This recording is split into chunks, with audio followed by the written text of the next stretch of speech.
Hello दोस्तों, आज हम सभी पढ़ेंगे अवतार का पूरा टोटल ऑब्जेक्टिव प्रश्न हम लोग यहाँ पढ़ेंगे। पूरा वेरी वेरी मोस्ट इंपॉर्टेंट प्रश्न हम लोग यहाँ पढ़ने वाले हैं। ठीक, तो पूरे चैप्टर जो टोटल चैप्टर होता है पूरा हम लोग विस्तार से पढ़ेंगे। तो पहला चैप्टर क्या है? Billion solution. तो पहला प्रश्न क्या है, पहले हम लोग पढ़ लेते हैं, फिर हम लोग इसको सॉल्व करेंगे, सॉल्व करेंगे बाद में। ठीक, 180 ग्राम जल में जल कितने मोल होते हैं? 10 मोल। कितने मोल होते हैं? 10 मोल होते हैं। तो 180 ग्राम जल में जल कितने मोल होते हैं? 10 मोल होते हैं। आशुद्ध या शुद्ध जल की मोलार्ता कितनी होती है? तो 55.56 55.56 मोल प्रति लीटर होती है। ये प्रश्न कई बार बोर्ड में पूछा गया है, रखिएगा। ठीक, 90 ग्राम जल में 1.8 ग्राम ग्लूकोज का मोल प्रभाव कितना होता है? 0.00189। ठीक, अगला प्रश्न क्या है? विलायक के 1000 ग्राम में विलेय पदार्थ के एक मोल को घोलने पर क्वथनांक में होने वाली वृद्धि क्या कहलाती है? तो मोलल उन्नयन स्थिरांक। क्या मोलल उन्नयन स्थिरांक कहलाता है? ठीक, किस सूत्र द्वारा मोलल उन्नयन स्थिरांक की भी गणना की जा सकती है? तो यम गुणे डेल्टा टीवी गुणे कैपिटल डब्ल्यू अपान 1000 गुणे स्मॉल डब्ल्यू होता है। ये क्या होता है? मोलल उन्नयन स्थिरांक का फार्मूला होता है। अगला क्या है? 8 ग्राम NaOH 450 मिलीलीटर विलयन में घुला है। विलयन की मोलरता कितनी होगी? 0.4 यम। यम क्या है? मोलरता का मात्रक होता है। इसको हम इसे दिखाते हैं। ठीक, भी पढ़ लीजिए, फिर उसको पूरा एक सवाल हल करवाएंगे, सॉल्व करवाएंगे। सोडियम कार्बोनेट के 0.1 मोल विलयन के 500 मिलीलीटर के लिए कितनी मात्रा आवश्यक होती है? तो 0.0019। यदि 1000 ग्राम विलायक में 18 ग्राम ग्लूकोज विलेय है तो विलयन क्या कहलाता है? तो 1 मोलर। क्या? 1 मोलर कहलाता है। विलायक का विलयन का कौन सा गुण अणुओं की संख्या पर निर्भर नहीं करता है? पृष्ठ तनाव। विलयन का कौन सा गुण अणुओं की संख्या पर निर्भर नहीं करता? पृष्ठ तनाव। ठीक, अगला क्या है? हिमांक में अवनमन व मोललता में क्या संबंध होता है? तो डेल्टा TF बराबर KF इंटू यम होता है। KF इंटू यम होता है। अगला प्रश्न क्या है? स्पिरिट के नमूने में इथेनॉल 90% W/W। ठीक, इथेनॉल का मोल प्रभाव कितना होगा?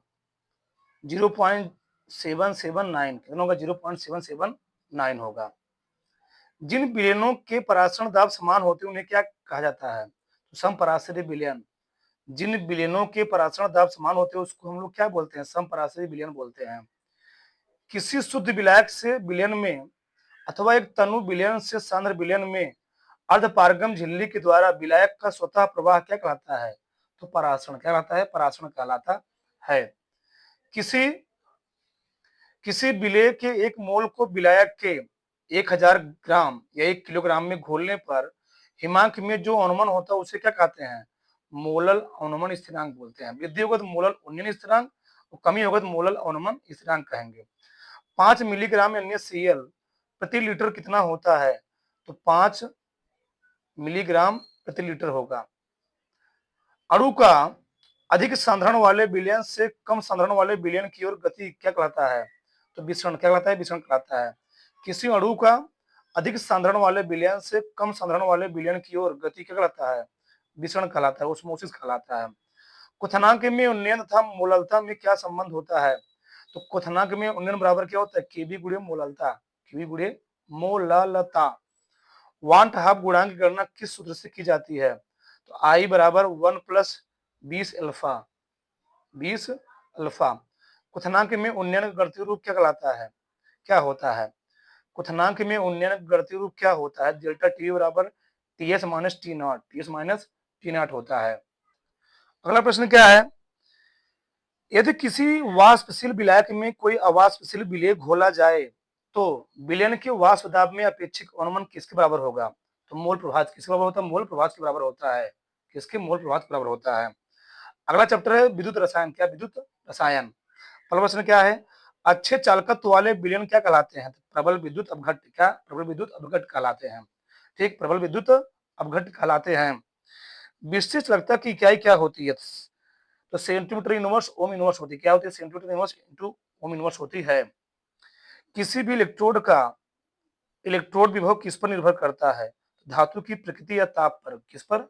धातु की प्रकृति या ताप पर निर्भर करता है। किसी इलेक्ट्रोड विभव किस पर निर्भर नहीं करता? दाब पर, प्रेशर पर निर्भर नहीं करता है। ताप पर और प्रकृति पर निर्भर करेगा, डिपेंड करेगा, परंतु प्रेशर पर निर्भर नहीं करता है। कौन सी धातु हाइड्रोलिक अम्ल से H2 विस्थापित नहीं कर सकती है? कापर। कौन? कापर। क्यों? क्योंकि विद्युत रासायनिक श्रेणी में क्या होती है? या हाइड्रोजन से नीचे स्थित होती है। कौन सी धातु सरलता से ऑक्सीकृत हो जाती है? एल्युमिनियम। कौन सी? एल्युमिनियम। अगला क्या है? विद्युत रासायनिक श्रेणी में ऊपर से नीचे की ओर जाने पर तत्वों की अपचायक क्षमता पर क्या प्रभाव पड़ता है? घटता है। क्या होता है? घटता है। तो तत्वों की अपचायक क्षमता ऊपर से नीचे जाने पर क्या होती है? घटती है, परंतु ऑक्सीकरण क्षमता क्या होती है? ठीक, बढ़ती है।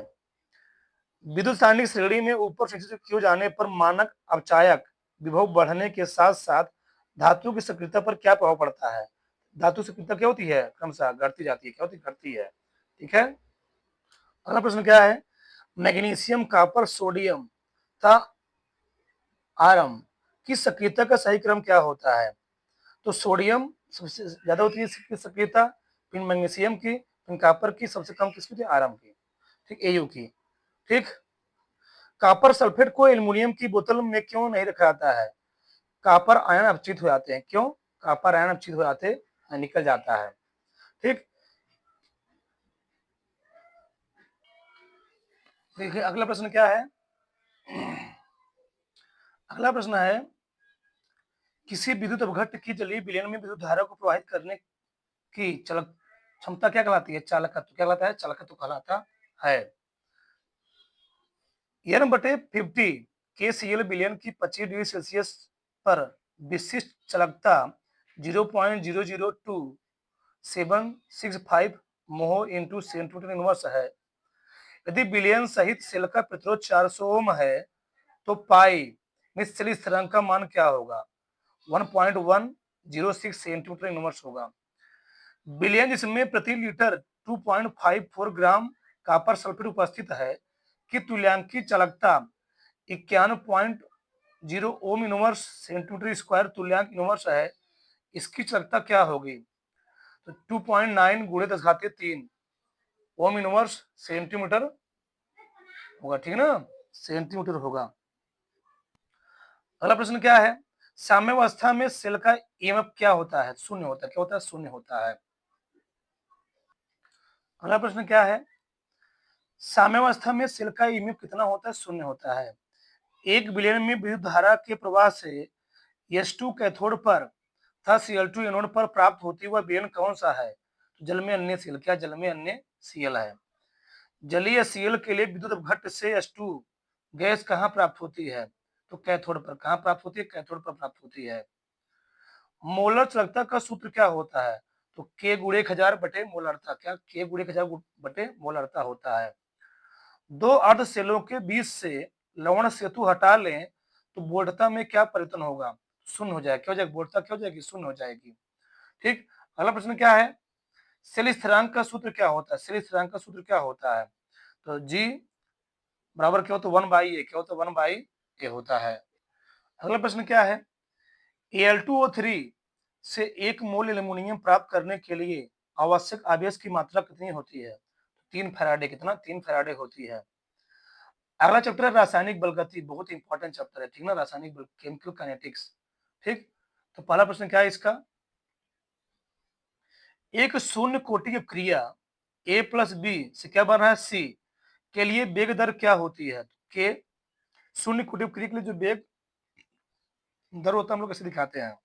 के कंसंट्रेशन की पावर 0, कंसंट्रेशन की पावर 0, dx अपान dt प्रोपोर्शनल एक पावर क्या है? एक की पावर 0 है कि अभिक्रिया की कोटि क्या होगी? शून्य कोटि की। कौन सी? शून्य कोटि की। एक कंसंट्रेशन होता है, सांद्रता होती है। ठीक है। अगला क्या है? अभिक्रिया 2s2O2 से क्या बन रहा है? H2O बन रहा है प्लस O2 बन रहा है। यानी ये क्या? हाइड्रोजन पेरोक्साइड से क्या बन रहा है? जलोढ़ ऑक्सीजन बन रहा है। के लिए R बराबर KH2O2 है। यह अभिक्रिया कौन सी कोटि की है? तो प्रथम कोटि, क्योंकि एक अभिकारक पर डिपेंड कर रही है, एक अणु पर डिपेंड कर रही है, इसलिए कौन सी कोटि होगी? प्रथम कोटि होगी। प्रथम कोटि क्रिया के लिए वेग स्थिरांक का समीकरण क्या होता है? बहुत इंपॉर्टेंट, ध्यान रखिएगा। के बराबर 2.303 बटे टी log 10 a अपान ए की माइनस एक्स, ए अपान ए माइनस एक्स होता है। प्रथम कोटि क्रिया के लिए वेग स्थिरांक तथा अर्धायु काल में क्या संबंध होता है? तो टी हाफ बराबर क्या होता है? 0.693 अपान के होता है। क्या होता है? 0.693 अपान के होता है टी हाफ बराबर। ध्यान रखिए, बहुत इंपॉर्टेंट प्रश्न है। अगला है, प्रथम कोटि क्रिया में 50 सेकंड में एक पदार्थ की सांद्रता प्रारंभिक सांद्रता की आधी रह जाती है, तो वेग स्थिरांक का मान क्या होगा? 1.38 गुणित घातीय माइनस 2 सेकंड हो जाएगा। ठीक है। प्रथम कोटि क्रिया के लिए ए नॉट प्रारंभिक सांद्रण तथा टी समय बाद सांद्रण ए है, तो शुद्ध व्यंजक क्या होगा? तो ए बराबर ए नॉट ई पावर माइनस के टी हो जाएगा। वेग स्थिरांक पर ताप बढ़ाने पर क्या प्रभाव पड़ेगा? तो बढ़ेगा। वेग स्थिरांक, टेम्परेचर बढ़ाएंगे वेग स्थिरांक क्या होता है? बढ़ता है। ठीक। अगला प्रश्न है, प्रथम कोटि क्रिया के 90% पूर्ण होने में कितना समय लगेगा? तो अर्ध आयु काल का 3.3 गुना, अर्ध आयु काल का 3.3 गुना समय। अगला प्रश्न क्या है, किसी प्रथम कोटि क्रिया का 90% 90 मिनट में पूर्ण हुआ, तो इसके 50% पूर्ण होने में कितना समय लगेगा? 27 मिनट। कितना लगेगा? 27 मिनट लगेगा। अभिक्रिया ए से बी में अभिक्रिया की दर अभिकारकों का सांद्रण 4 गुना बढ़ाने पर 2 गुना बढ़ जाती है। अभिक्रिया कोटि क्या होगी? द्वितीय कोटि। कौन सी होगी? द्वितीय कोटि होगी। कोई अभिक्रिया निम्न समीकरण का पालन करती है, के बराबर 2.303 बटे टी log 10 ए अपान ए माइनस एक्स, तो अभिक्रिया की कोटि क्या होगी? प्रथम कोटि क्रिया। कौन सी है? प्रथम कोटि क्रिया होगी। एक प्रथम कोटि क्रिया की अर्ध आयु 400 सेकंड है, इसका वेग स्थिरांक क्या होगा?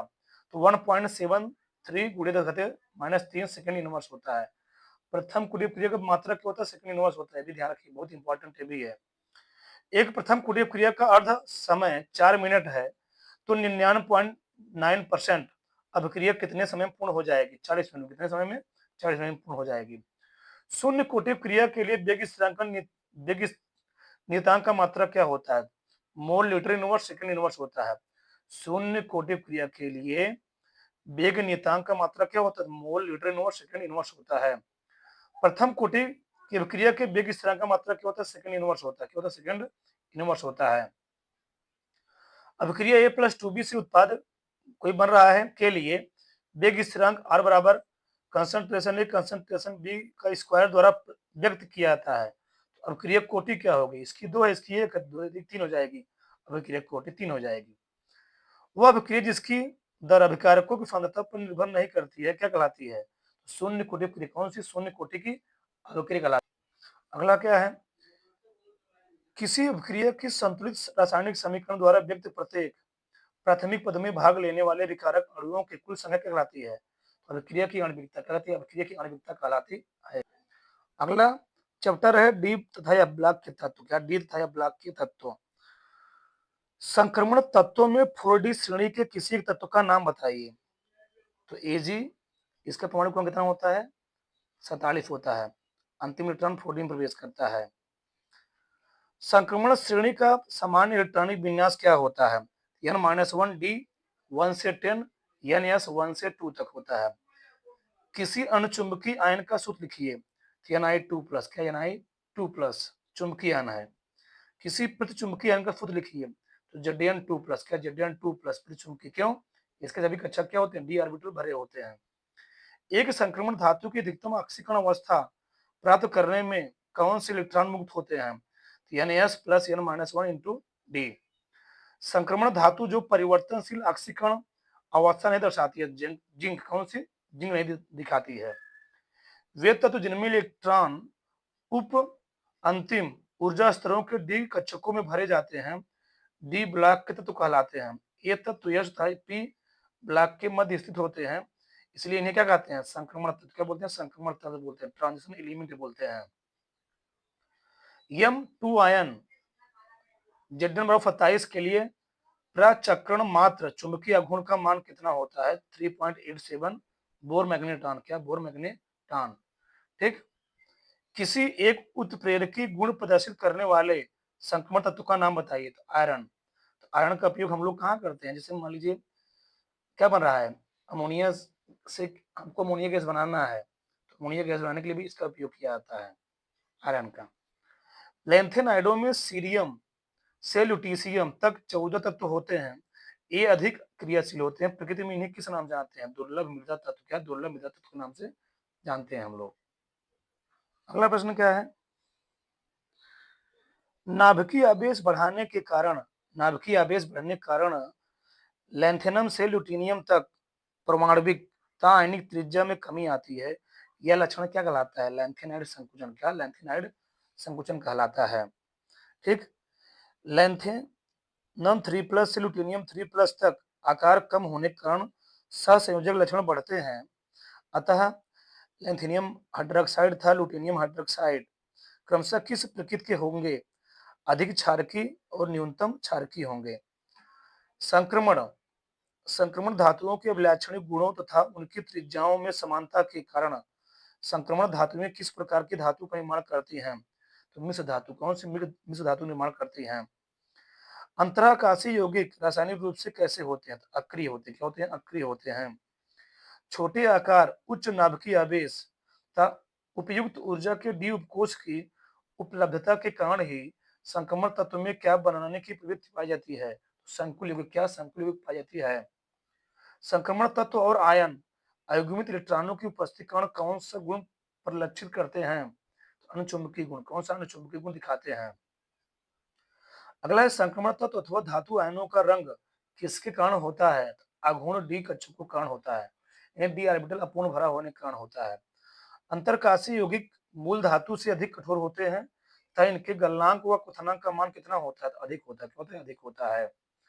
लैंथेनाइड का सामान्य इलेक्ट्रॉनिक विन्यास क्या होता है? Xe4f 1 से 14 5d0 से 6s2 होता है। अयुग्मित इलेक्ट्रॉनों के अनुपस्थिति कारण Zn2+ किस प्रकार का आयन है? प्रतिचुंबकीय। कैसा है? प्रतिचुंबकीय होता है। ध्यान रखिएगा। अगला चैप्टर है उपसंयोजी यौगिक बंध। तो क्या है? कोबाल्ट NH3 5Cl Cl2 में कोबाल्ट की ऑक्सीकरण अवस्था कितनी होगी? +3 होगी। तो आप निकाल सकते हैं। यहाँ पर -2, यहाँ पर क्या हो जाएगा? -1। 2 3 हो जाएगा, इसका 0 हो जाएगा, उदासीन होता है। अगला है cobalt En twice ethylene diamine ना टेट्राएस्टेट। Cl2 Cl में CO की समन्वय संख्या कितनी होती है? 6 होती है। कितनी होती है? 6 होती है। ठीक। किसी किसी इसके 4 हो गए, इसके 2 हो गए, 4 तो 6 हो जाएगा। किसी एक हेट्रोलेप्टिक संकर यौगिक का नाम बताइए। तो cobalt NH3 5 SO4 plus CuNH3 6 Cl2 में उपसंयोजक संख्या कितनी है? तो 6। यही होती है उपसंयोजक संख्या होती है। जितना केंद्रीय तत्व परमाणु से एटम जुड़े होते हैं वही होती है उपसंयोजक संख्या होती है। अगला प्रश्न क्या है? कौन सा लिगेंड किलेट बनाता है? तो C2O4 ट्वाइज। C2O4 ट्वाइज बनाता है। कॉपर NH3 4 SO4 में कॉपर की ऑक्सीजन संख्या कितनी होती है? तो +2। कितनी होती है? +2 होती है। ऐसे लिगेंड जिनके पास केवल एक दाता परमाणु होता है क्या कहलाते हैं? एक धातुक लिगेंड। क्या कहलाते हैं? एक धातुक लिगेंड कहलाते हैं। वे लिगेंड जिसमें 2 दाता परमाणु होते हैं किंतु संकुल बनाते समय ये केवल एक परमाणु का उपयोग करते हैं क्या कहलाते हैं? उभयतंतुक लिगेंड। क्या? उभयतंतुक लिगेंड कहलाते हैं। या फिर C2O4 थ्राइज 3- में केंद्रीय धातु आयन की उप सहसंयोजकता कितनी होगी? तो 6 होगी। कितनी होती है? 6 होती है। संकुल COBr Cl3 NO2 ट्वाइज यक्ष में यक्ष का मान कितना होगा? -3 निकाल सकते हैं हम लोग। ठीक। इसका 0 हो जाएगा, इसका यहाँ पर Cl3। ठीक है, कितना? -3 हो जाएगा। ठीक है। धातु आयन से जुड़े हुए दाता परमाणुओं की संख्या कहलाती है उपसंयोजक संख्या। का उपसंयोजक संख्या कहलाती है। एम्बिडेंटेड उभयतंतुक लिगेंड का एक उदाहरण लिखिए। NO2- नाइट्रो हो गया या ONO- हो गया, नाइट्राइटो हो गया। क्या? नाइट्राइटो हो गया। एक संकुल में केंद्रीय परमाणु से जुड़े सभी लिगेंडों को यदि उनके साझे किए गए इलेक्ट्रॉन युग्मों से हटा लिया जाए तो केंद्रीय परमाणु पर उपस्थित आवेश क्या कहलाता है? ऑक्सीकरण संख्या क्या कहलाएगा? ऑक्सीकरण संख्या कहलाएगा। ठीक। कॉपर H2O कॉपर H2O4 है। 2 प्लस एक ऐसा यौगिक संकुल यौगिक है जिसमें दुर्बल H2O लिगेंड F माइनस लिगेंडो द्वारा प्रतिस्थापित होकर कॉपर CuF4 2 प्लस कैसा रंग देते हैं? हरा। कैसे देंगे? हरा रंग देते हैं।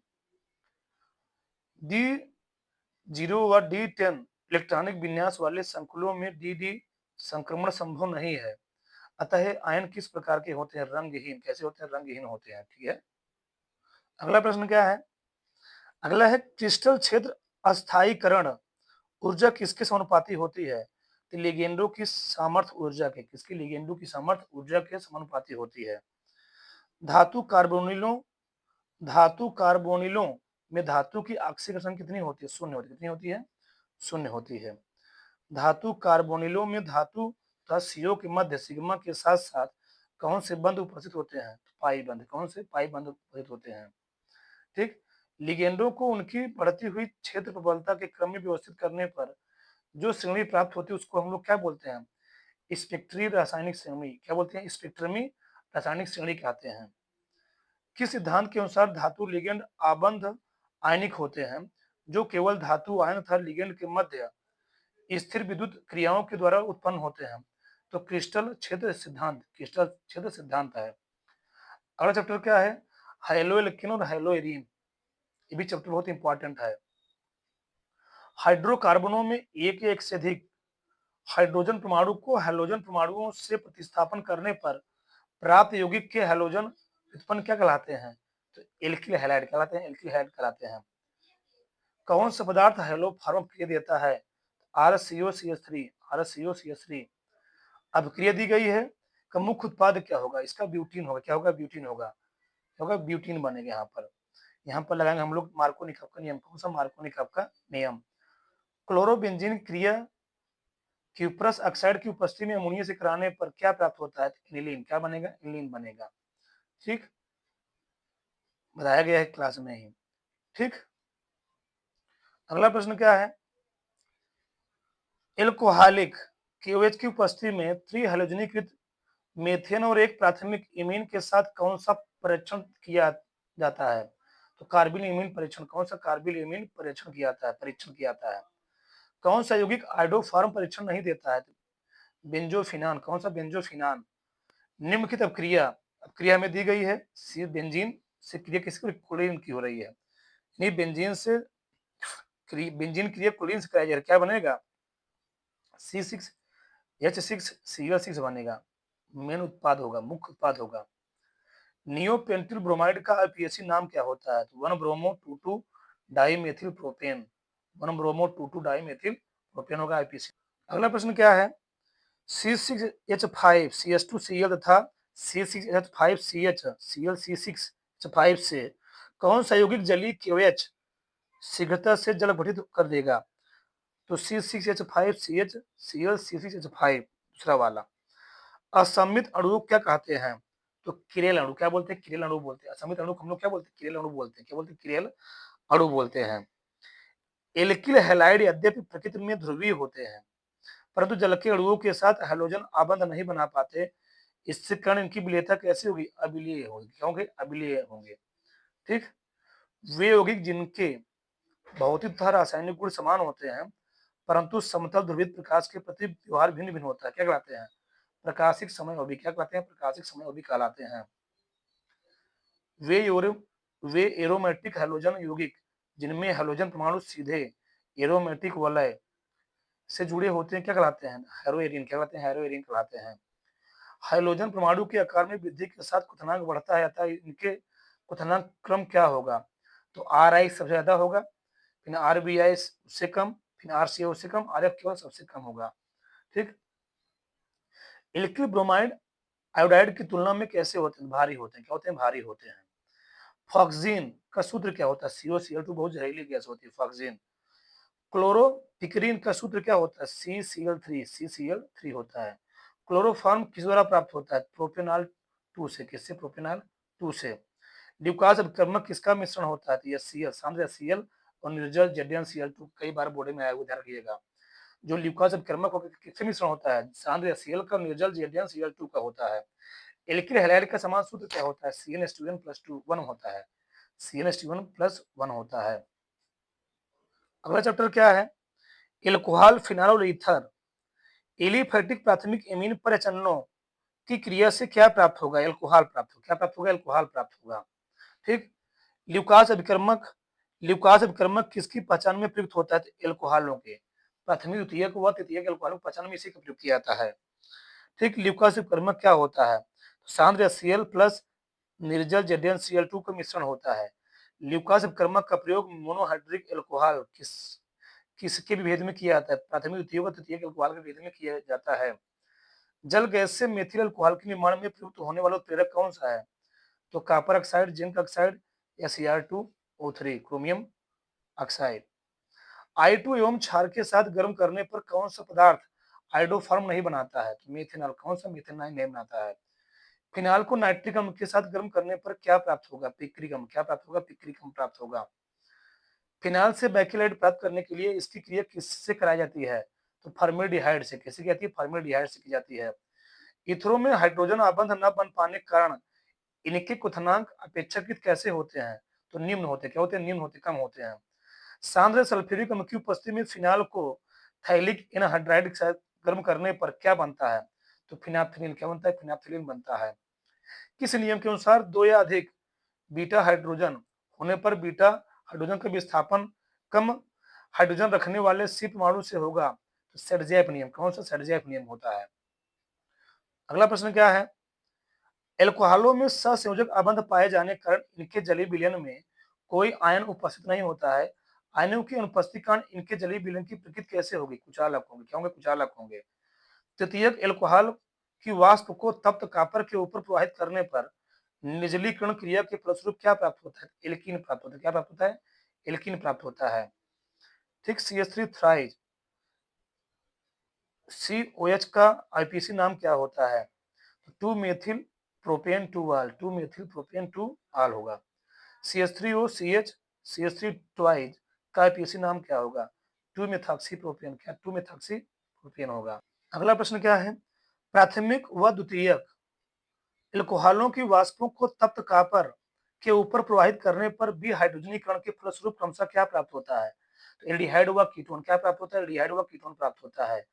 वे कार्बनिक यौगिक जिनका समान सूत्र ROR डैश होता है क्या कहलाते हैं? ईथर कहलाते हैं। क्या कहलाते हैं? ईथर हम लोग कहते हैं। उसको ध्यान रखिएगा, ये प्रश्न बहुत इंपॉर्टेंट है। ठीक। ईथर कहलाते हैं। अगला क्या है? अंतराणविक हाइड्रोजन आबंध की उपस्थिति कारण फिनाल का क्वथनांक कैसा होता है? उच्च होता है। कैसा होता है? उच्च होता है। ध्रुवीय हाइड्रोक्सिल समूह की उपस्थिति तथा फिनॉक्साइड आयन के उन्नाद स्थायीकरण के कारण फिनाल शीघ्रता से एक प्रोटॉन निर्गत करता है। तो फिनाल की प्रकृति क्या होगी? अम्लीय होगी। क्या होगी? अम्लीय होगी। किस परीक्षण में जब फिनाल को सोडियम नाइट्राइट तथा सांद्र सल्फ्यूरिक अम्ल के मिश्रण के साथ गर्म किया जाता है? तो लीबन मान परीक्षण। कौन? लीबन मान परीक्षण है। ठीक है। अगला चैप्टर है एल्डिहाइड, कीटोन तथा कार्बोक्सिलिक अम्ल। कौन सा यौगिक फेलिंग विलयन को अपचित नहीं करता है? तो एस्टिक अम्ल। कौन सा? एस्टिक अम्ल।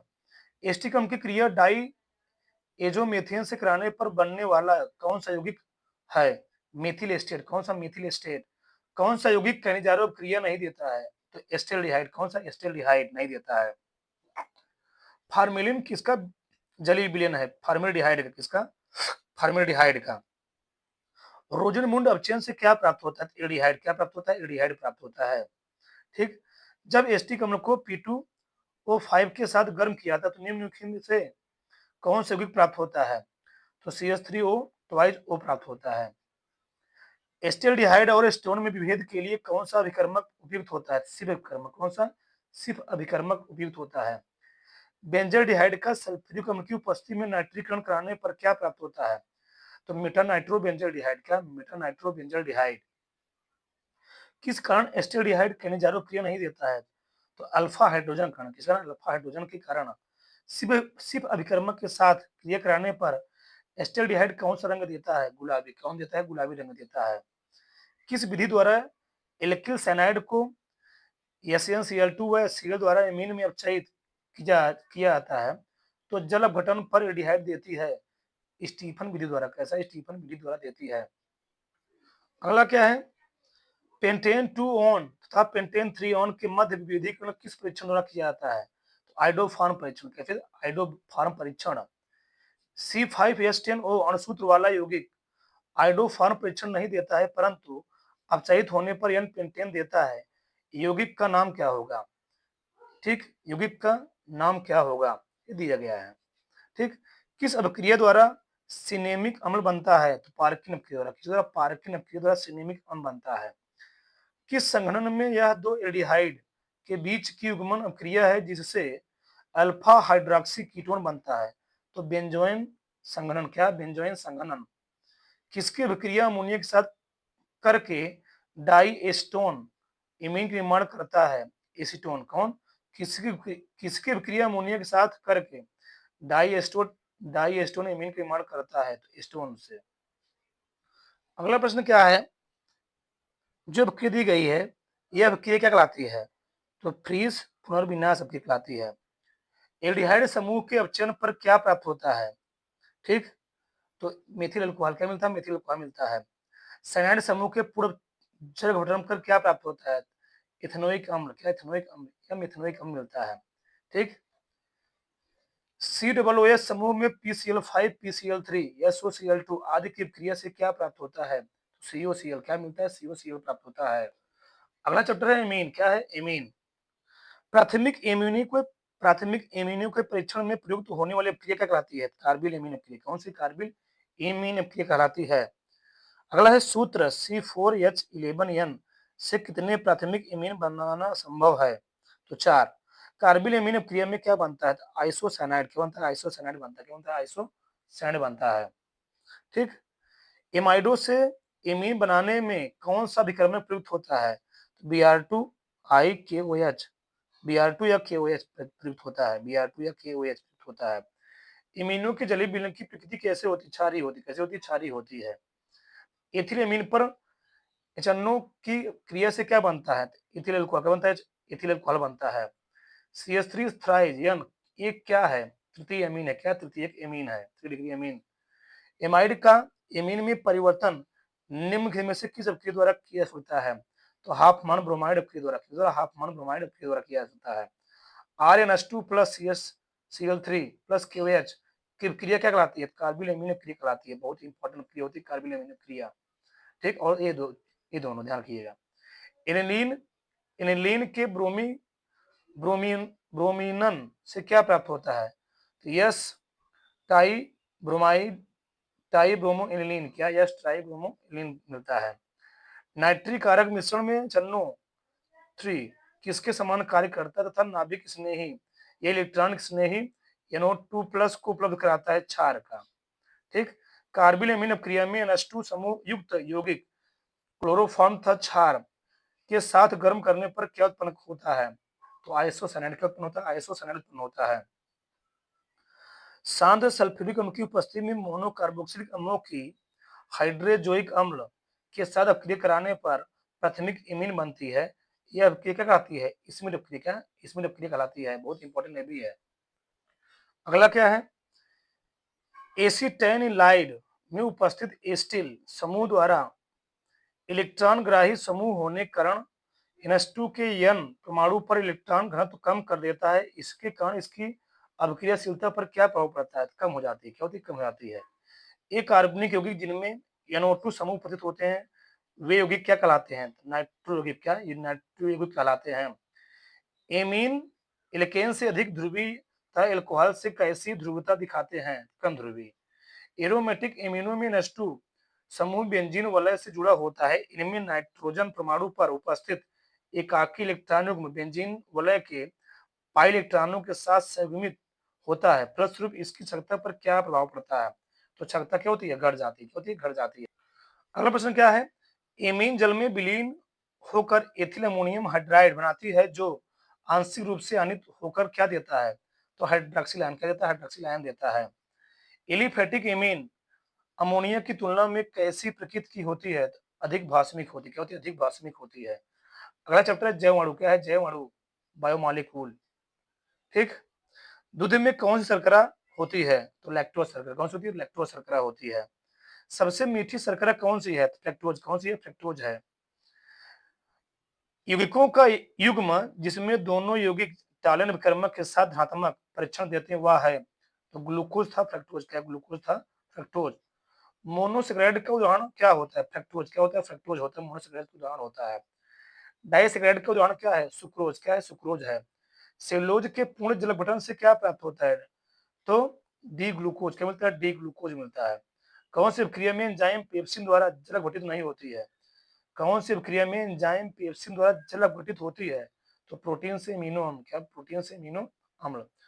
ग्लूकोज अपचायक गुण किस कारण प्रदर्शित करता है? एल्डिहाइड समूह कारण। किसके कारण? एल्डिहाइड समूह कारण। ग्लूकोज में कितने प्राथमिक एल्कोहलिक समूह उपस्थित होते हैं? तो एक। कितने होते हैं? एक होते हैं। डीएनए में कौन सा क्षारक नहीं होता है? यूरेसिल। कौन होता नहीं होता है? यूरेसिल नहीं होता है। अगला प्रश्न क्या है? कार्बोहाइड्रेट जो आगे सरलतम अणुओं में जल घटित नहीं किए जा सकते हैं मोनोसेक्राइड्स कहलाते हैं। इनका समान सूत्र क्या होता है? CH2ON। क्या होता है? CH2ON होता है। ग्लूकोज क्रिया PCl5 के 5 अणुओं के साथ कराने पर पेंटाक्लोरो ग्लूकोज प्राप्त होता है। इससे क्या सिद्ध होता है? 5 हाइड्रॉक्सिल समूह की उपस्थिति। भोजन का कौन सा अवयव शरीर की वृद्धि में सर्वाधिक महत्वपूर्ण योगदान देता है? प्रोटीन। कौन सा प्रोटीन देता है? सर्वाधिक महत्वपूर्ण योगदान देता है। इम्यूनो अम्ल में कार्बोक्सिलिक समूह व एमीन समूह दोनों पाए जाते हैं। दोनों समूहों की उपस्थिति के कारण जलीय विलयन में इम्यूनो अम्ल की प्रकृति कैसे होती है? उभयधर्मी। कैसे होती है? उभयधर्मी होती है। किस बैक्टीरिया की सहायता से पशु सेलुलोज को पचाते हैं? तो फाइब्रोबैक्टर सक्सिनोजिनस सक्सिनोजिनस के कारण पचाते हैं। अमोनियम सिल्वर नाइट्रेट विलयन क्या कहलाता है? टालन विकर्मक। क्या कहलाता है? टालन विकर्मक कहलाता है। ग्लूकोज के जलीय विलयन में फेलिंग विलयन डालकर गर्म करने पर क्यूप्रस ऑक्साइड का कैसा अवक्षेप प्राप्त होता है? लाल। कैसा मिलता है? लाल अवक्षेप प्राप्त होता है। फ्रक्टोज टालन विकर्मक तथा फेलिंग विलयन द्वारा ऑक्सीकृत होकर क्रमशः कैसा अवक्षेप बनाता है? तो रजत या लाल। जब किसी एक यौगिक के कार्बोक्सिलिक समूह की दूसरे यौगिक के एमिनो समूह के साथ क्रिया होती है तब जो उत्पाद बनता है उसे क्या कहते हैं? तो एमाइड। क्या बोलते हैं? एमाइड बोलते हैं। एमाइडों में रासायनिक रूप से सक्रिय भाग CONH होता है। इस प्रकार के एमाइड बंध को क्या कहते हैं? पेप्टाइड बंध। क्या बोलते हैं? पेप्टाइड बंध कहते हैं। तो यदि आप सभी को हमारी ये मेहनत अच्छी लग रही है तो वीडियो को बहुत ज़्यादा शेयर कीजिए अपने दोस्तों के साथ और चैनल को सब्सक्राइब कीजिए, अच्छे-अच्छे कमेंट कीजिए। जय हिंद, जय भारत।